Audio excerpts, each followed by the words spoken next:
Welcome to UroNurse News. I'm Vic Senese, and today's headline is a low PSA in midlife may predict a very low prostate cancer risk for up to 20 years. Let's break that down. New research published in JAMA Network Open reports that men with a low baseline PSA between ages 45 and 70 had remarkably low long-term prostate cancer rates. Traditionally, PSA screening has worked as a rule-in test. If the PSA is elevated, you move towards a biopsy. But researchers now suggest it may be time to consider a rule-out approach, meaning if PSA is very low in midlife, some men may safely reduce or delay future screening. Investigators used data from the Study of Health in Pomerania, a large population-based research initiative in Germany. They evaluated 2,651 men aged 45 to 70 at baseline screening. The main outcome, long-term prostate cancer incidence over 20 years. Now, hang on, here's where it gets interesting. The low PSA group, more than half the men, that's 1,482 participants, had PSA levels under 1.0 nanograms per milliliter at baseline. Now listen carefully. At 5 years, prostate cancer developed in just 0.1%. At 10 years, 0.6%. At 20 years, 3.3%. That's pretty good odds. That's extremely low risk over 2 decades. Now, how about our intermediate PSA group? Those were men with a PSA between 1 and 3. Now, they had a higher risk. At 5 years, 1.4%. At 10 years, 5%. And at 20 years, nearly 12%. Still moderate, but clearly trending upwards. How about our high PSA gents? Well, only 8% of men had a PSA with level above 3.0, but their numbers were dramatically different. 5 years, a 14.5% risk. 10 years, 28.3%, and at 20 years, nearly 35%. That's 1 in 3 men over 20 years.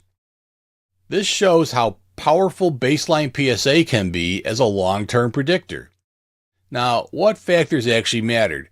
Researchers looked at additional biomarkers, but multivariable analysis, only 3 traditional factors independently predicted risk: your age, your PSA level, and your PSA density.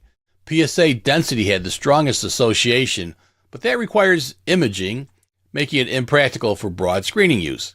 So, in the end, basic PSA still carried enormous predictive value.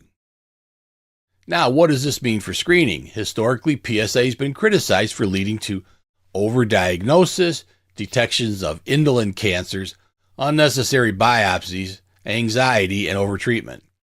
The authors suggest shifting towards a risk-adapted model. Their findings support current guidance from the European Association of Urology, which advises that men aged 60 to 70 with a PSA under 1.0 may not need to continue screening at all.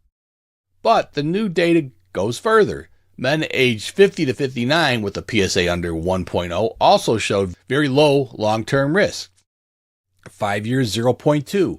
10 years, 0.6. 20 years, 5.2. That's powerful information for shared decision-making. Now, there's a little bit of important context we should put here. While risk-adapted screening appears promising, the study authors caution, we still don't know which additional factors might improve patient stratification. And as always, screening decisions should be individualized, looking at things like family history, race, life expectancy, and patient preference. They all matter.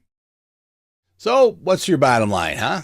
Well, if your PSA is in midlife is under 1.0, your long-term prostate cancer risk may be very low, even out to 20 years. So this could mean maybe we don't do the PSA every year, so fewer tests, definitely fewer biopsies, and boy, a whole lot less anxiety. And smarter screening. It does not mean no risk. It means informed, personalized risk assessment.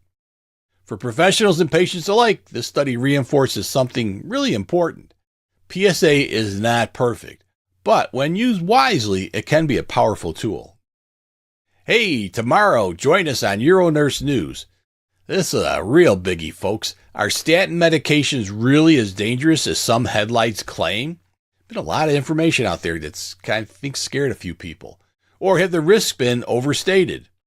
A major new review suggests that statin pills may be much safer than advertised, challenging years of fear about muscle pain, diabetes, and other side effects.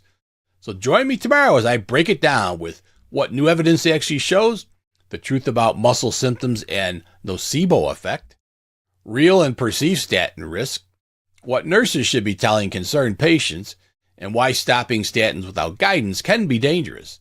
So, if you prescribe, take, or educate patients about cholesterol medication, this is an episode you're not going to want to miss. UroNurse News, every Monday through Friday at 9 a.m.